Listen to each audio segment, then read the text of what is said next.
From the Chesapeake Bay Journal, your source for independent environmental reporting, this is Chesapeake Uncharted, the podcast that uncovers stories about the bay, its interconnected ecosystem, and the people who rely on them. I'm Jeremy Cox. On today's episode, this is something that's sort of innate in us and something we've been talking about for years, and then all of a sudden, we're looking for a film, our next film, after we finish a film. Okay, what's next? This is what we thought about. Welcome to Season 4 of Chesapeake Uncharted. This season, I'm joined by one of my colleagues, Lauren Hines Acosta. She's our Bay Journal reporter based in Richmond, Virginia. Lauren has the scoop on what's going on here. Thanks, Jeremy. I'm Lauren Hines Acosta, and this season we're taking a behind-the-scenes look at the new Bay Journal film, Chesapeake Rhythms. It explores the migrations of 4 types of creatures that visit the Bay region. We're excited to share what makes these migratory species tick and what they need from us to thrive. Future episodes will be told in 3 parts. We'll hear actual segments from the new film. Plus, we'll talk with the film producers for the stories behind the stories. And then we'll dive into how we can better conserve these creatures. But in this first episode, we're going to speak with the producers. They spent hours chasing these critters and years dreaming of this project. Dave Harp directed the film and acted as cinematographer. He is a photojournalist and has been capturing the Bay on film for more than 30 years. You can hear Tom Horton in the film as the narrator and writer. He has written about the Chesapeake Bay for the past 50 years. Sandy Cannon Brown edited the film. She owns a film production company and taught environmental filmmaking at American University. Chesapeake Rhythms marks the 8th film they've made together. Well, thanks for being on the show today, guys. Nice to be here. Same here. Nice to be here.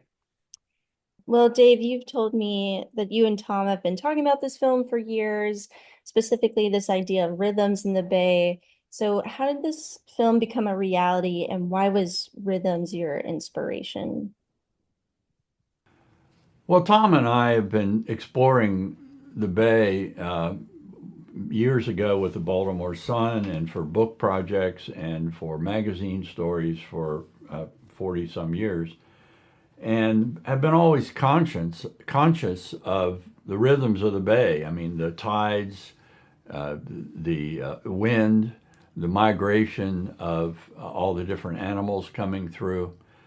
So this is something that's sort of innate in us, and something we've been talking about for years. And then all of a sudden, we're looking for a film, our next film, after we finish a film. Okay, what's next?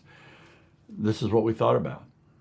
And rhythms. You have to understand that estuaries like the Bay, and an estuary is basically a place where the ocean coming into the land meets the flow of freshwater rivers coming off the land. An estuary, more than almost any other body of water on Earth, is all about rhythm, motion. In fact, if you go back to the Latin root of estuary, it means to heave, to boil, to be in commotion. And so you've got these geologic motions. So, and then overlaying those hydraulic and physical motions are these movements of creatures in and out of the Bay, which I call the migration shed, a term that has not yet caught on. I don't know if it's in Webster's or not, probably not.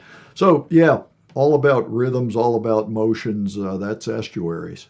Also, I think the fact that where land and water meet, because of the nature of the Bay, the critters and humans come into contact, and that's where we meet them. So yes, for this film, we looked at the migrations of swans, American eels, shorebirds, and monarch butterflies. So why did y'all pick those 4 out of all the critters that visit the Bay? I think they're just some of our favorites. I mean, we did a book and we've covered swans for most of the time Tom and I have been together, working together. Monarch butterflies, we're avid kayakers, and you can't be in the bay in September kayaking around and not having monarch butterflies waft over you. Shorebirds are just, they're everywhere, and there's so many different varieties. And just, again, it's some of our favorites. And eels are just sort of a mystery, where they came from and where they're going, and they're very difficult to chronicle for us. Yeah, swans are, obviously cool. They're one of the most beautiful birds on Earth. They're among the world's largest flighted waterfowl. And I've always taught my environmental studies classes at Salisbury University. We always do a swan field trip. The way I use migration with my classes, you use the bird or the critter, the shorebirds, the eels, to get their attention. But the bigger lessons of migration is that we're connected. We're one way stop among many for each of these critters. And to keep them healthy requires doing what we can to preserve our part of the journey, also doing what we can to help other places preserve their parts.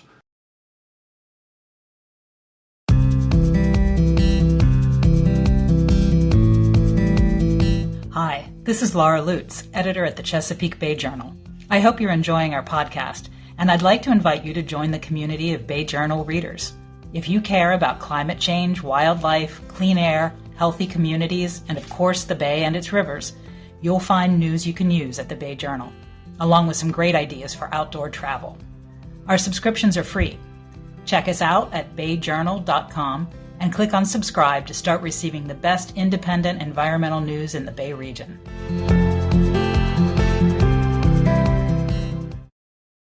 When I was watching the film, Tom, your words and your voice bring such like a calming presence to it.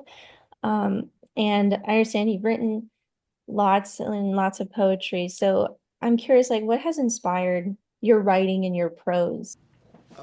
I guess I was inspired by the Bay almost from birth. I grew up eating oysters and hiking in the marshes and fishing and hunting and being out with my dad and just loving it, never thinking that I might make my living writing about it. So it was sort of like coming back to what I had grown up with, but looking at it in a very different way, because by 1972, the Bay was in a lot of trouble. So it was timing, Lauren. I applied for that job at the Sun in 72. Earth Day had inspired a whole new generation of people to care for the environment just 2 years before. The times were changing, and they were changing in the direction of caring about the environment, and the Bay was starting to turn belly up, and we weren't quite sure why. So a lot of things came together at the time I needed a job. I thought all this time you were inspired by my photographs, Tom. Come on. Well, that has helped. That has helped. But, working with Dave I would have gotten out on the Bay a fair amount if I never knew Dave, but knowing Dave, I've gotten out all times a day, generally crack of dawn, way more, because, I can kind of make up a sunrise based on lots of sunrises I've taken notes on. Dave has to be there. And since I go with him, I have to be there too. So, he gets me outdoors. Yeah, but we definitely have a symbiotic relationship. I remember being out with Tom years ago once, right before dawn.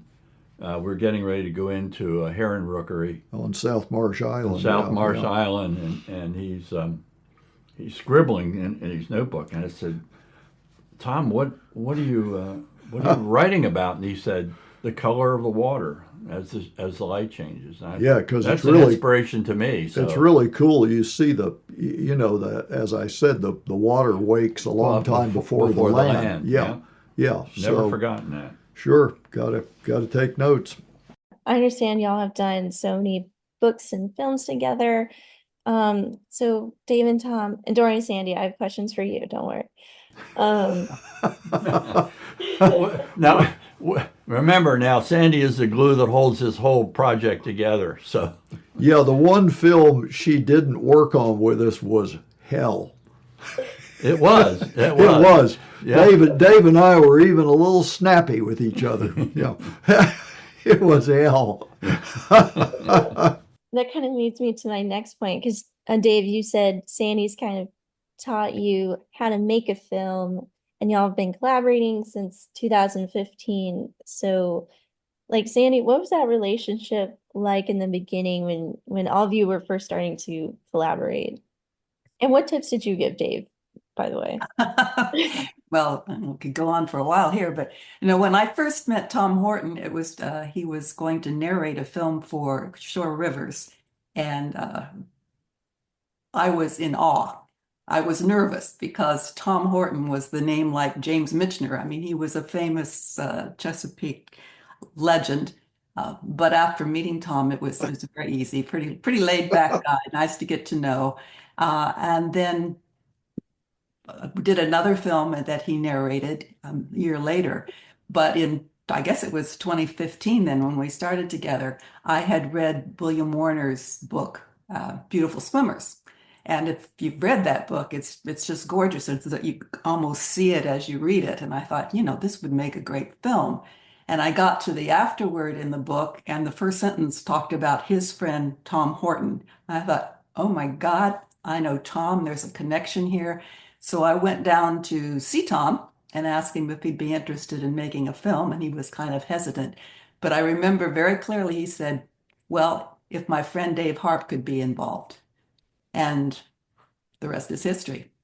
Well, that film, excuse me, that film certainly changed my life because I got to know Sandy and started doing video instead of stills. So my relationship with Sandy has been a very positive one over these 8 or 9 films. Actually, Sandy and I have done 10 or 11 together. And it just changed my life from being a still photographer to actually using film, using motion picture to tell stories. Yeah, I remember very clearly, and Dave says this a lot, is we were out on a shoot, and Dave had never really been a filmmaker. And he said, I don't know anything about making film. And I said, you see that little record button? Push it. And from that moment on, he was a cinematographer. I've never shot video before Sandy, ever. And Sandy really adapted to getting out on the bay. I remember one morning down in Norfolk, she said, so what time are we leaving? And Dave said 4 o'clock or 5 a.m. And you said, I'll just keep my clothes on and lie on top of the sheets and I'll be ready to go at 5, And then the other time you asked me, were the waves when we were out there filming somebody, what were they, 3-4 feet? And I said, I don't know, what were they, Dave, like 6 inches, foot, maybe, If they'd been 4 feet, we would have been out there. But anyway, it all came together. We turned Sandy into an outdoor woman. Sort of. Sort of, yeah. Very, very sort of. My idea of camping is a 2-star motel, but But you humored us. Yes, I did. I loved every minute of it and miss you guys terribly. This is the big thing about moving away, which I did almost 5 years ago now, Lauren, is I can't be out there at 5 in the morning to see the sunrise with them. And I get to see it as the editor. They bring all this wonderful material to me, but boy, I sure do miss being out there with these guys. Yeah, it really is a different experience. And well, so from the safety and confines of your editing room, seeing all the footage, once they send it off to you, I am curious, how did you go about editing the film? It's a hard question, but when you have Tom's words and Dave's material to work with, it really is not hard at all. And Dave and I work very closely in the editing. He of course, he's been there, he's seen there, he knows what shots he likes the best, and he knows the story he wants to tell. So he relates that, and we do get together for each film at least a couple of times in the editing process to guide me along. But The beauty of it is I'm the first audience. I'm the one who gets to get an impression and an emotion and a feel for what there is. And then what I love and what I understand, I can give back out. But I'm in a wonderful position to appreciate what they do. Dave and I talked about this a little bit, but what do you think makes y'all such a great team?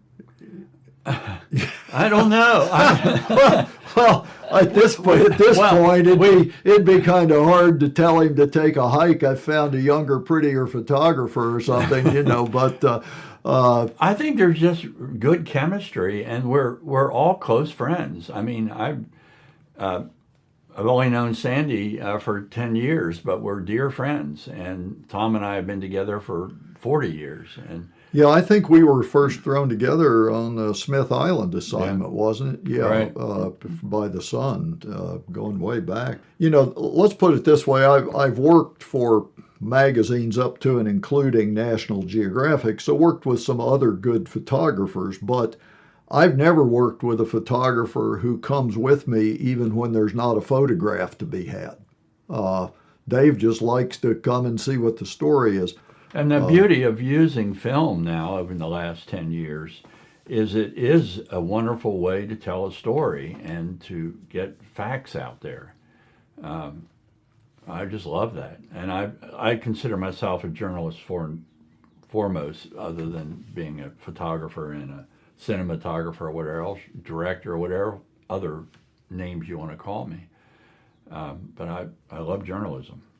Well, my last question for us, looking back at the film now that it's real and out in the world and done, what do you hope people take away from it? And I'd love to hear from each of you.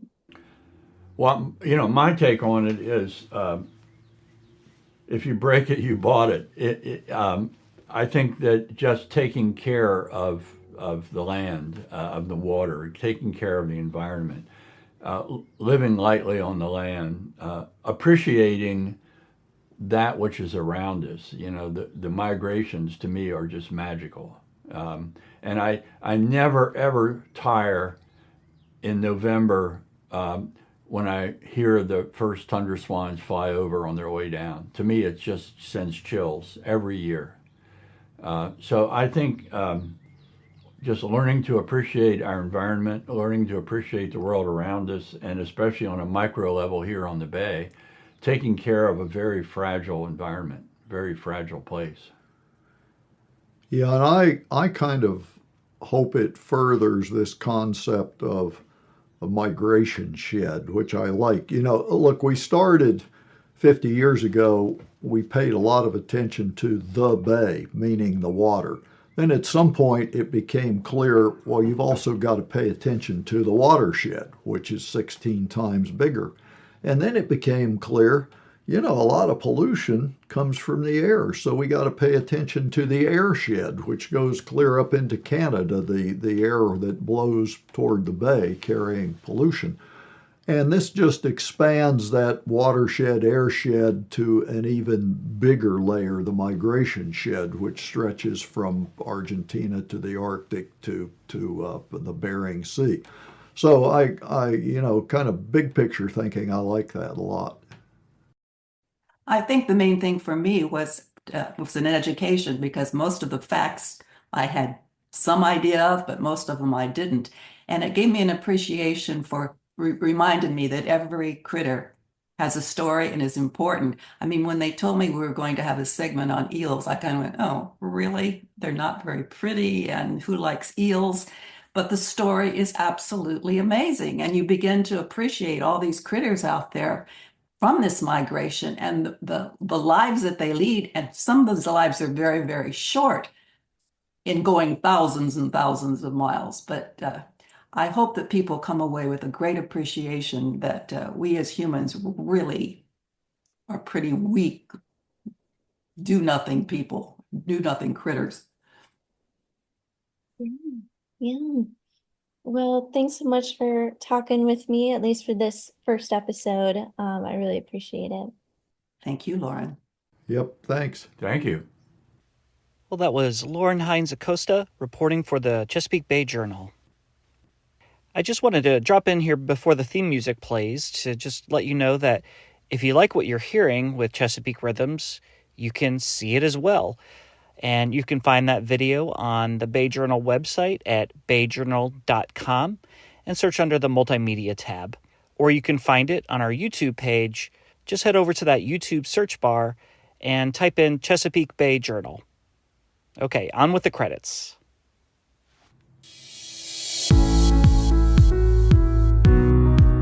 Chesapeake Uncharted is brought to you by the Bay Journal, an independent nonprofit environmental news source for the Chesapeake Bay region. This episode was produced by Jeremy Cox and Lauren Hines Acosta. The story was edited by Laura Lutz. Our marketing and advertising director is Jackie Kane. You can find more episodes of Chesapeake Uncharted on your favorite streaming service or on our website, bayjournal.com. If you like what you're hearing, sign up for a free Bay Journal news subscription too, also on our website at bayjournal.com. Until next time, this is Jeremy Cox. Take care.